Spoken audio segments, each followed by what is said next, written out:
Baik, berbicara soal pohon, ini ada pohon cabai nih Ustadz. Tapi harganya tinggi Ustadz. Harga cabai rawit lagi tinggi di pasaran, membawa berkah bagi para petani cabai di Sumedang, Jawa Barat. Sementara itu dari Surabaya, Jawa Timur, permintaan cabai rawit kering malah terdongkrak imbas tingginya harga cabai di pasaran.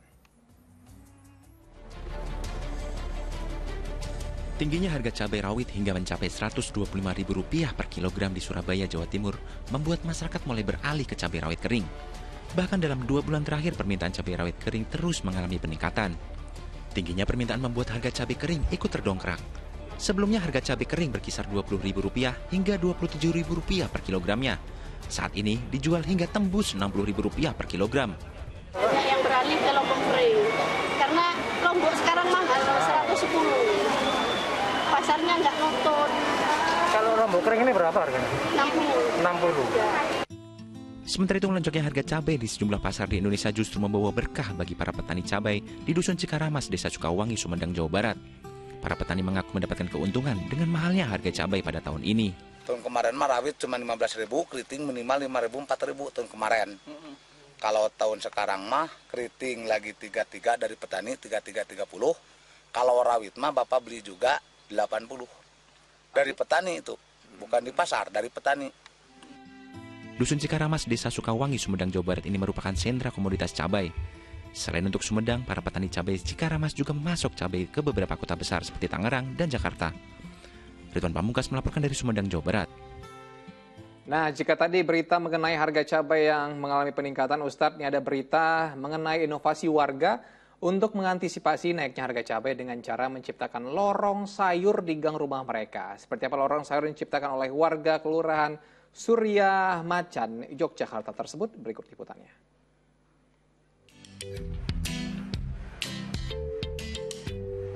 Berada di gang sempit dengan lebar tak lebih dari 3 meter, inilah lorong sayur yang dikembangkan oleh warga kelompok Surya Tani di Kelurahan Suryat Majan, Kecamatan Danurjan, Kota Yogyakarta. Beragam jenis sayur seperti seledri, kemangi, terong, sawi, dan tomat yang ditanam dengan metode polybag di sepanjang jalan, tampak tumbuh subur dengan dedaunan hijau nan lebat. Tak ketinggalan, cabai juga menjadi tanaman unggulan yang turut dibudidayakan dan saat ini siap untuk dipanen. Tak seperti jenis tanaman lainnya, untuk membudidayakan cabai tidaklah mudah karena membutuhkan perawatan yang khusus. Tantangan kita sulit Mas, untuk cabai banyak jamurnya kadang-kadang kita harus sabar merawat pohon cabai ini. Itu untuk pupuknya aja kita juga kerepotan, apalagi hama. Sejak dikembangkan pada September lalu, kini beragam jenis tanaman sayur mulai memasuki masa panen. Diresmikan langsung oleh Wakil Wali Kota Yogyakarta sejak masa pandemi. Keberadaan kampung sayur di wilayah kota Yogyakarta ini terus ditingkatkan dalam rangka mewujudkan ketahanan pangan dan antisipasi pelonjakan harga pangan yang bisa saja terjadi.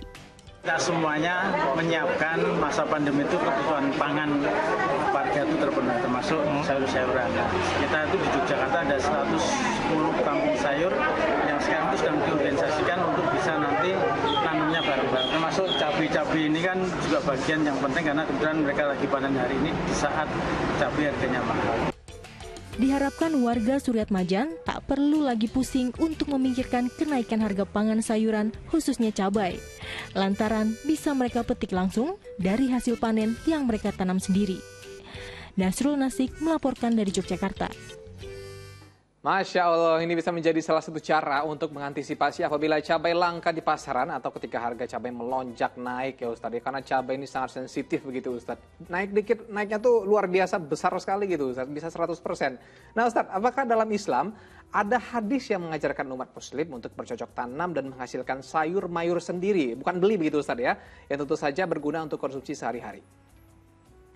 Iya betul Mas Asron, kita mengapresiasi ya mereka yang terus-menerus melakukan ya pengamalan terhadap ayat Al-Qur'an sesungguhnya, yaitu fantasyiru fil ardi wabtaghu min fadlillah. Terus bertebaran di muka bumi berbagai kreativitas untuk mencari karunia Allah.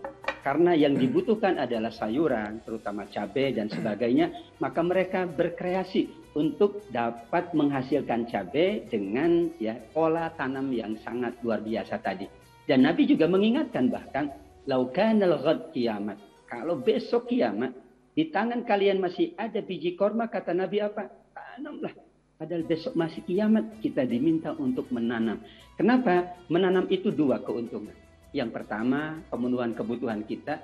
Tapi yang kedua adalah kalau tanaman itu dimakan, dimanfaatkan, bahkan oleh burung, maka tanaman kita menjadi jariyah, menjadi sedekah yang nilainya besar di sisi Allah Subhanahu wa taala. Edukasi Al-Qur'an, edukasi Nabi jika kita jalankan, khususnya di saat ini merupakan satu lagi pintu keberkahan, pintu rizki dari Allah Subhanahu wa taala. Amin ya rabbal alamin. Ustadz, berikutnya nih Ustadz, soal harga. Ini kan beberapa bahan pokok ya, cabai, ya bawang, apapun itu Ustadz, ketika mungkin langka atau distribusinya itu macet begitu Ustadz, harga dinaikkan sampai 100%, 120%. Ini dalam Islam bagaimana Ustadz? Karena ada penyebabnya gitu Ustadz. Ya, memang persoalan harga ini adalah persoalan yang mengikuti keadaan di pasaran. Ya, dalam hal ini dulu pernah di masa Nabi ada sahabat yang minta ditetapkan harga. Tapi kata Rasul, kalau aku tetapkan harga, bisa jadi memperberat beberapa pihak. Namun diingatkan bahwa kita hidup ini bukan sendiri. Kalau ada penjual, maka ada pembeli. Penjual harus memperhatikan kemampuan pembeli. Kenapa? Kalau tidak ada yang membeli, juga para penjual juga akan dirugikan. Demikian juga para pembeli memperhatikan keadaan penjual. Ketika memang agak sulit tadi, ketika memang langka, wajar kalau ada sedikit kenaikan. Nah, tinggal nanti pembeli yang memperhatikan kondisi dirinya. Oh, kalau begitu saya lebih lebih sedikit saja, tidak terlalu berlebih-lebihan, karena mungkin ini cabainya sulit dan mahal. Sudah, kalau gitu saya memadai dengan cabai yang sedikit. Sehingga masing-masing pihak itu memperhatikan bagaimana keadaan saudaranya. Kalau kita memperhatikan keadaan saudara kita, insya Allah seseorang tidak mungkin merugikan pihak lain dengan kerugian yang berlebihan. Dan penjual pun harus memperhatikan keadaan pembeli. Pembeli pun tentu harus memperhatikan keadaan penjual. Namun diingatkan oleh Nabi betul bahwa at-tajir as-saduq fil jannah. Kalau penjual kita, para pengusaha kita betul-betul menjual dengan harga yang patut dan itu ya layak dan terjangkau, dia berada di dalam surga Allah Subhanahu wa taala. Amin ya rabbal alamin. Amin ya rabbal alamin. Intinya ada simbiosis mutualisme begitu Ustaz. Ya, penjual butuh pembeli, pembeli juga butuh penjual. Tapi karena saya suka pedas, kayaknya saya walaupun mahal cabainya saya beli banyak juga Ustaz. Baik Ustaz, alhamdulillah informasi dan tausiah tadi menutup perjumpaan kita di segmen 2. Terima kasih Ustaz Atabik atas tausiah dan ilmu yang luar biasa yang disampaikan untuk seluruh pemirsa Ajwa TV. Assalamualaikum Ustaz. Waalaikumsalam warahmatullahi wabarakatuh. Makasih Mas.